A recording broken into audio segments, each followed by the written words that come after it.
What's up, everybody, and welcome to another episode of Team Chat Podcast. I am one of your hosts, Jerrett Wilson, joined by Rachel Mogan. Buongiorno. Buongiorno to you as well. How are you this fine evening? Or day? Morning? It's not evening at all. I don't know why I said that, but how are you this fine morning? I don't know why you said it either. I'm doing good. Thank you. Oh, man. So welcome to this episode of Team Chat Podcast, a video game show where we talk about, obviously, video games, the ones we love, the ones we hate, and everything in between. New episodes come out on Tuesday mornings, and you can listen to those on podcast services around the World Wide Web, such as Apple Podcasts, Google Podcasts, Spotify, and others. You can also watch a video version of each episode over on our YouTube channel, so head over to youtube.com/teamchatpodcast to check that out. And you can find us on our social media, such as Facebook, Twitter, and Instagram. You can join our Discord server. Links for all that are in the description below. And finally, if you're wanting to help make the show bigger and better, you can head over to patreon.com/teamchatpodcast, where for as little as $1 a month, you can support the show. And in return, we'll give you cool perks like getting the episodes early before the general Tuesday release. But if you can't do that, that's no big deal at all. We totally understand. That's why it would be also really great if you just could support us through either subscribing on your favorite podcast service or on YouTube, or writing us a review, telling your friends. All those things help make the show bigger and better as well. And we love each and every one of our patrons and listeners. Thank you very much. But before we jump into the main topic of the day, let's get a little bit of news in our moment with Mogan.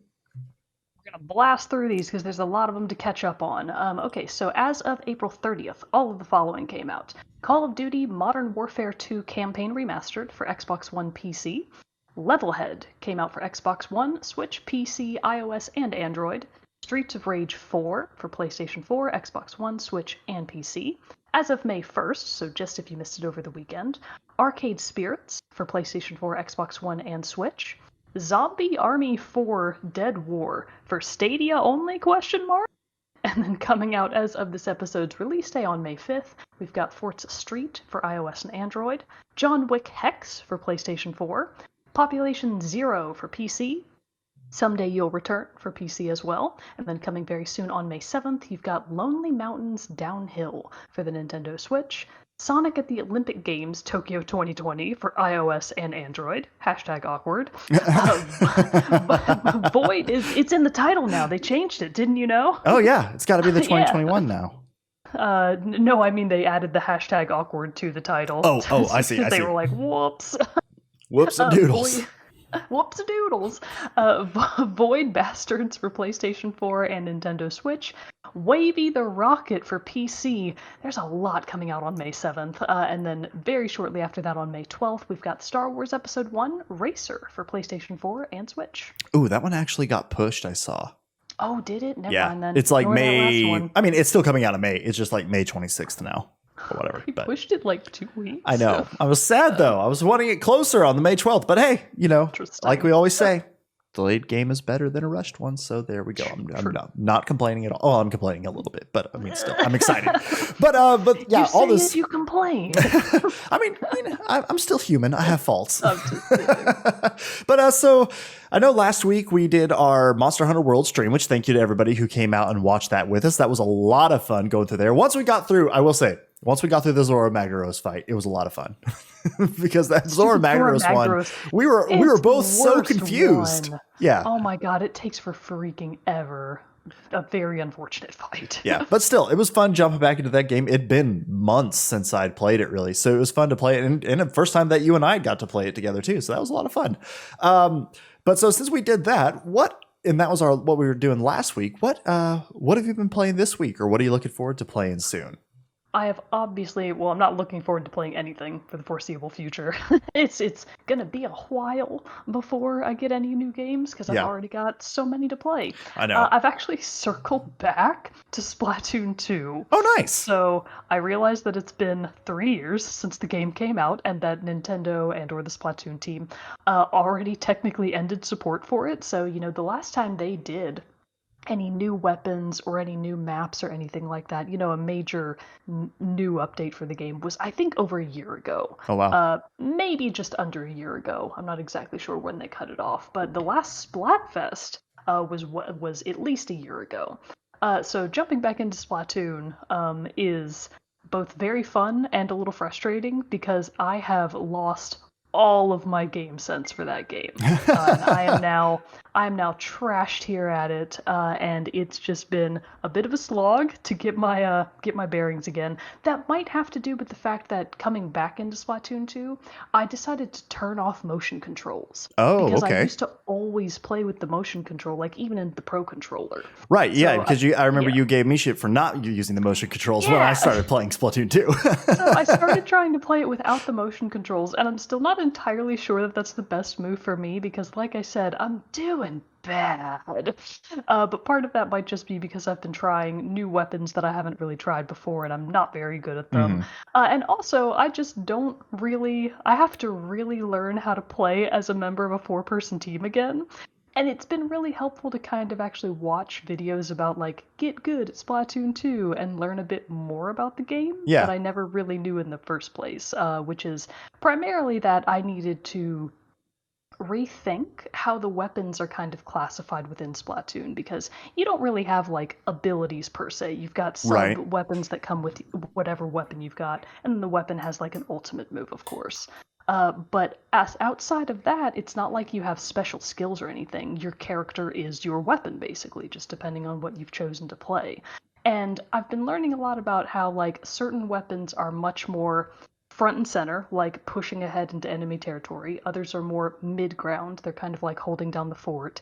And then there are others that are backline, like way in the back. You're meant to be at a far distance. That's primarily things like snipers and such Right. that are there to lay down cover fire and get kills. And it's like, oh, I guess maybe knowing all of this positioning and how important this was to winning the game would have been a good thing to know prior to now. But I have to do all of this, and I have to kind of get good at it again because Splatfest is back, baby! Nice.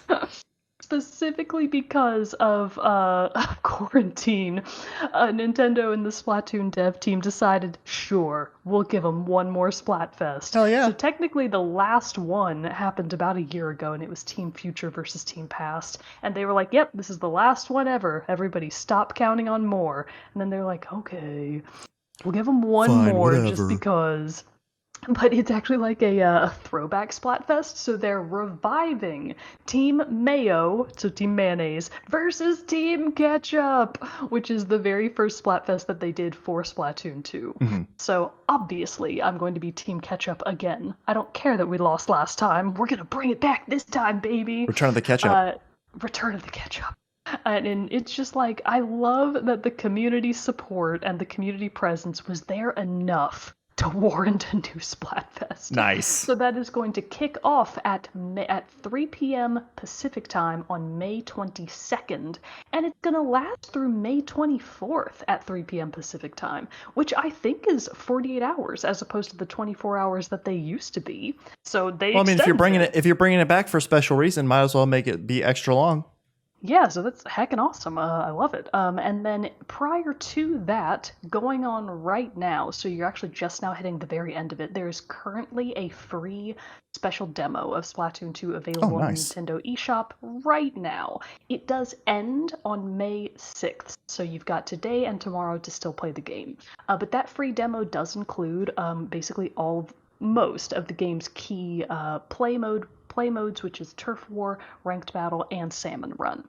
And whatever progress you make in the demo, if you then decide to actually purchase the game, all of your progress will port over to your purchase. So it's never been a better time to get Splatoon 2. It's also on sale. So if you pick it up during the special demo period, it's only $42 as opposed to its usual full price of $60. That's 50% off, people. Nintendo very rarely does that. Yeah. Well, that's really cool. That's awesome to see that this game coming back and, and being able to have like this extra long Splatfest and everything. That's pretty awesome. See them bring it back for this special occasion. I have to be able to represent for Team Ketchup. Got to contribute to that win ratio. Do you know if Fuchsia's jumping into it at all? I don't know. I would assume that she probably will. Have to ask her. Maybe just for fun. I don't know how much she's been playing Splatoon recently, specifically because of Animal Crossing. There's only so much time in the day. Very true. Very true. Very true. Speaking of Animal Crossing, actually, have you seen? It kind of blew up in this last week a little bit, but one of the writers for Rogue One and for Star Wars Rogue One, and he's actually like works with the Kind of Funny guys a whole lot and everything is one of their course or contributors and everything. Gary Whitta, he started playing Animal Crossing when it came out, and then just like as something to do in it extra during quarantine, he started like a talk show inside Animal Crossing called Animal Talking, I believe is what it's called. That's excellent. Yeah, Animal Talking. But anyway, so he's kind of expanded it in having like guests come on it and everything like that. And I guess they just do the chat. From what I've watched, everything, they just do the chat through Discord and everything. But all their characters are in this like built TV studio that he built in Animal Crossing.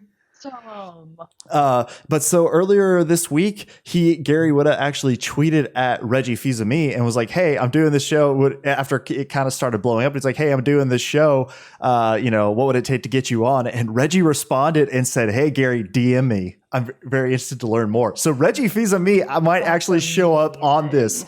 And so whenever the show goes live, he always broadcasts it on his Twitch channel, which is twitch.tv/Gary Whitta, WHITTA. But anyway, so Animal Crossing, people check it out. It's a super cool thing. And it's crazy. Another level of creativity that people do inside this game. This isn't necessarily a level of creativity per se, but it's also just like fun celebrity news. I have seen both Elijah Wood playing. I saw that too. Like, visiting other people's islands. I also saw that Machete, like the actor Machete. Oh, Danny Trejo. Yes! That's awesome. He's also in Animal Crossing, so it's like, dude, everybody's playing it. I know. Gotta get in there. I actually told her every time I try to say something about it, I'm just like I saw the thing. Oh, I just saw somebody like put up a picture of their like house, and I was like, man, okay, I kind of get it. It looks pretty sweet how much you can do to it. And I mentioned that to Sam, and she's like, don't say it. Don't say it, like, because we're just holding out a little bit longer, but no, yeah, I think we'll both be playing it at some point soon. What have I been playing lately? Let's see. So I've actually been keeping up pretty good in Apex Legends and Call of Duty Warzone. Been playing that a lot with my buddy Blake lately, which is pretty fun. Just keeping up with that game. But actually, the day itself has already passed now because it's May 5th, Cinco de Mayo. But yesterday was a very special day, Star Wars Day, May the 4th. And so this weekend, I've actually been playing a lot of Battlefront 2 again and jumping back into that. So they've announced that they're actually, much like what you're saying with Splatoon, or the exact same thing as what they did with Splatoon, they just released a new update that came with a lot of Rogue One additions. Like they have a Scarif map now. They released a lot of new skins for some of the heroes and stuff like that. But the big thing is they said after this update, we are officially ending support for Battlefront 2, which was kind of like, oh man, that's sad, because they really turned the game around from what it was at the beginning. Remember, it was ridden with scandals and controversy over the loot box system. Most controversial launches. It was crazy. In recent memory. Oh yeah, it was ridiculous. But they really turned it around and made it a fun playground to experience just Star Wars in all of its glory. And so I've really been. It's been about 2 years, right? So I believe that was a 2017 game too. Oh yeah, so it's been 3 years. Because I want to say the remake of Battlefront 1 was 2016 or 2015, I think. I think it was 2015. Then Battlefront 2 came out in 2017, I believe. But yeah, so they've been doing a lot, providing a lot of updates and content, new heroes and villains that you can play as and stuff like that. So they supported the game for a very long time. But it's kind of just still like, oh, bummer. It's this one. The support for this one is coming to an end. But the other thing, though, this last week that has been taking up a lot of my time and attention and has raised my levels of excitement is that Ubisoft officially announced Assassin's Creed Valhalla, the 2020 entry into the Assassin's Creed series that will be releasing holiday of this year for Xbox Series X, Xbox One, PS5, PS4, Stadia, and PC. So they released that 4-minute cinematic trailer, which was intense. It was amazing. As a huge fan of medieval history, especially, like getting to see that and a beautiful cinematic trailer was awesome. And it was a violent trailer too. Like it showed people getting like heads and limbs lopped off and all this. It showed some epic battles. It showed your main character, Eivor, that you're going to get to play as, which you can play as both a male or female protagonist. And, but it's also different from like Odyssey, where it's not like you can choose to be a Cassandra or Alexios and you experience these different stories. You experience the same story regardless of if you choose to be a male or female protagonist for Eivor. But it's really cool because it's going to be like a lot of customization stuff. You can totally customize your armor, what it looks like, and all the different things you can get, different tattoos, beard styles, hairstyles. It switches different because usually the heroes in Assassin's Creed come cut and dry. Like you could upgrade and change like some of their outfits or appearances, even in older games. But then in Origins and Odyssey, you could start changing individual pieces of armor and things like that to really get your look be different. But now this is like a complete different level of customization and everything. So that's really cool to get to see in this game. But it also just sounds like it's going to be super, super expansive and bigger, even in scope, I think, than Odyssey is going to be based on a couple things. One, they took a year off in between Odyssey and Valhalla. So that's one thing. I'd be like, okay, so they really are going to bring us something new. There's going to be a lot of new different things in this game, either in more in-depth mechanics, obviously like some, technological advancements in coding, like as far as like how the game's going to run, especially because it's going to be for next gen consoles. So, those graphics are going to be sweet. And is it also going to be for the previous gen? Did they say? Yeah. Xbox One and PS4, because it's also going to be for, if you buy it on Xbox One, it's going to have that Smart Play or Smart Cast, whatever the term is for that, where it will then play on your PS or Xbox Series X if you upgrade to that in the future. So, nice. But yeah, so there's a lot of great stuff there for like that. So you get to be but the other thing that made me think that this is going to be like, they're going to have a lot more to this game is not only did they take the year off in between releasing of, Odyssey to Valhalla, which obviously I know like Valhalla was in progress and being planned long before this 2 years, but they also have come out and said that there were 15 total studios working on this game, which the main one was Ubisoft Montreal, but they were just spread it across 14 other studios, Ubisoft studios and everything to help take the load of creating this game, which speaks to me that that means it's a sizable game. There's a lot to work there because that can mean a lot of things of having studios that size. But to me, that kind of seems like it's going to be, it's a big game and they wanted to spread that load out to help. So to not make it be overbearing on just one studio due to how much they had to do, which that's exciting to me. I know you've seen the trailer, Mogan. What are your thoughts on this so far? As not really a biggest fan and one who has played many Assassin's Creed games. Have you even played any? No. Oh, wow. Okay. I've never played an Assassin's. It's not my cup of tea. Oh yeah, I get that. And the only Assassin's Creed game that I thought I may have played was maybe not Origins, because who doesn't like birds? I wanted a hawk friend too, so But this one you get a raven. Because it's Odin. Odin's speaking raven. Of which, when in the trailer, when you see the spectral form of Odin and then he turns into a raven and what's his face? Eivor. Knock off Ragnar Lothbrok says Odin's on our side. There's a really good metal song from the band Amon Amarth called Raven's Flight. Ooh. You should listen to it. Okay, I'll check that out. So definitely check that out. It's from one of their newer albums, and just as a metal band, they have managed to keep it tight for years. Nice. But that's neither here nor there. The point is, the trailer didn't really do anything for me. It is beautiful. I will give it that. Yeah. The animation quality is phenomenal. Remains to be seen. It probably won't be that same quality in the actual game, but for a trailer, it's A++. But I mean, the screenshots they've released so far too look like it's gonna be good. It's gonna be pretty. So maybe this is just me, but the appeal of the Assassin's Creed games from the older ones and from modern games now that are kind of more action based, I much prefer to take the stealth approach. Mm-hmm. And the bigger these games get and the more they kind of encompass like big battles that include a lot of other people, it continues to lose appeal for me. Yeah. So yeah, I personally am not really interested in this. I think the setting is very cool. I think it looks like it's probably going to be a great game. It looks like it's going to be really good. Will I play it? Probably not. Well, yeah. I mean, if it's not your cup of tea, if it's not your cup of tea, then that's fine. Everybody has different tastes. Why break a 20-year streak? Why start now? But But no, I think what you're saying, it's a valid point. The Assassin's Creed series has moved a little bit away from stealth aspects of it, especially how important stealth was in like the original Assassin's Creed game. Because now, like this game looks like it's going to be obviously open world, but just a massive scale RPG. And I think there's going to be even more mechanics of it that they've added into this game that make it more of this RPG, something more akin, I would say, almost to The Witcher, I would think, than some of the things than like what previous Assassin's Creed games have been.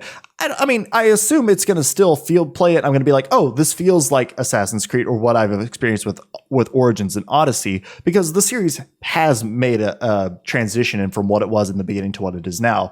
And so, sudden move. Right. It's been a slow, steady transition across the game series.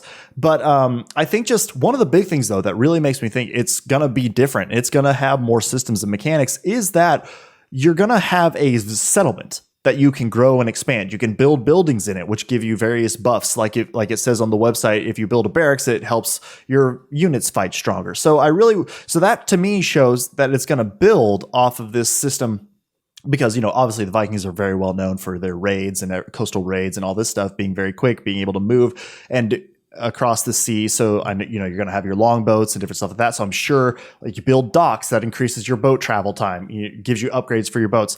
I wonder how much there will actually be boats in as used in like combat or exploration, because, and I could be completely wrong on this. This may be completely just a fact I have wrong, but like I don't necessarily, the Viking longships were not built for naval warfare as much as they were from quickly transporting Vikings from point A to point B. So I think it really is going to kind of build on these conquest battles of Assassin's Creed Odyssey into these raid battles or just more army battles in general that you'll have to kind of go, because it looks like the focus on this is going to be this invasion of Britain and everything, because it shows in the trailer King Alfred the Great, who is in Britain, and so it's like he'll be kind of the main antagonist of this that you're going against. And so it's going to be interesting how much that of like the settlement conquest and like settlement building is going to take effect into the grand scheme of the things, and what that looks like in terms of more mass scale combat as opposed to some one-on-one stuff, which I'm sure there will be tons of that as you go through the game and in the main story missions and everything. It will be single player only, which is cool. Again, that it's like, okay, using those 15 studios to build one single player game is pretty impressive. It's not like one or two of them were off building a multiplayer thing. Oh, thank God. And so it's like, so it says on the website, oh, sorry, what were you saying? I was supposed to say, am I the only one in video games saying down with multiplayer? Wholesale. Just not every game needs it, and I kind of agree. They really don't. That I'm fine with Assassin's Creed not having it. So it says on the website some of the big features that they've announced so far. Write your Viking saga, blaze your own path across England with advanced RPG mechanics, fight brutal battles, lead fiery raids, or use strategy and alliances with other victory leaders to bring victory. So there's a diplomatic aspect to this game as well. Every choice you make in combat and conversation is another step on the path to greatness. Very interesting there. Talked about getting to lead raids, engage in visceral combat, which a little note here. So it says you're going to be able to unleash the ruthless fighting style of a Viking warrior as you dual wield axes, which is cool, swords, or even shields. Yeah. Damn. Just be punching with shields. Against relentless foes. Now, this is interesting and new. Decapitate opponents in close quarters combat, riddle them with arrows, or assassinate them with your hidden blade. You've previously not in just normal combat been able to decapitate or dismember enemies in an Assassin's Creed game. Well, so the Vikings do push-ups, so they've got that upper They've got those. Strength. They've got that strength to be able to cut them off. But that's just like a neat little thing, because especially in like Origins and Odyssey, some of the attacks and like the execution animations that would happen when you would finish a fight, like you're like, that person should be missing their head, that person should be missing their arm. But that's always just a funny thing in video games when you do these match attacks and they just like blood spurt and they fall over and you're like, come on, that's not lifelike. I want this to look real, but so that's just kind of a fun thing that's being added in. They've upped that in a level. We already talked about the growing your settlement. Like I said, there are customization options for your character, which is really sweet. But then also it says on here, you can recruit mercenary Vikings designed by other players or create and customize your own to share online. Sit back and reap the rewards when they fight alongside your friends in their game worlds. So while it looks like there's not a multiplayer mode, there is a online multiplayer aspect in the fact that you can send these your custom raiders to play with other ones. That's really cool, actually. That kind of sounds like like the shadow people from Dark Souls. That would be like the shadowy outlines of other players. Yes, who would invade your your game. Yeah, that kind of or invade your game. They could either help you or fight against you. That kind of reminds me of that mechanic. So that's pretty sweet. That's pretty sweet. So obviously, I kind of think now, I said it on a Discord, between Last of Us Part 2, Cyberpunk 2077, and this, I think like my gaming for 2020 is pretty set in stone what this is going to be. They announced like a big collector's edition for it, which comes with a sweet statue of the female version of Eivor standing on the bow of a long ship, crying, battle axe held overhead with a raven on her shoulder. It looks so cool. So I'm like, I'm probably going to, it comes with a lot of other stuff too, but I was like, that's awesome. I love that statue. I do hope that, the Vikings did a lot of exploration, obviously using their longboats. I would hope that there would be at least a little bit of like an exploration kind of cartographer aspect to it, where they do actually focus a little bit more on, hey, look at all these new lands you're invading. Maybe that's something you could do, like if you built a dock or something that unlocks like cartographer boats or something like that go and do the exploration for you, or it's something that you can do yourself. I don't know. That's what I'm very excited about, is to see like how many layers, how deep does all this go with, especially the settlements and stuff like that. So it's going to be great. But I think this is one, especially because I'm so familiar with the series. But I think I'm really excited about this game for is like Last of Us Part 2. I don't want to know anything else about. Obviously, like even 2, there have been all the spoilers and different things that have come out about that have kind of leaked. That was unfortunate. Why do people leak stuff? Nobody I don't know. Wants the leaks. Apparently, though, it's actually, they did say it wasn't anybody at Sony and Naughty Dog. It was like an outside like hack or something that got it from an old build. Yeah. That's really lame.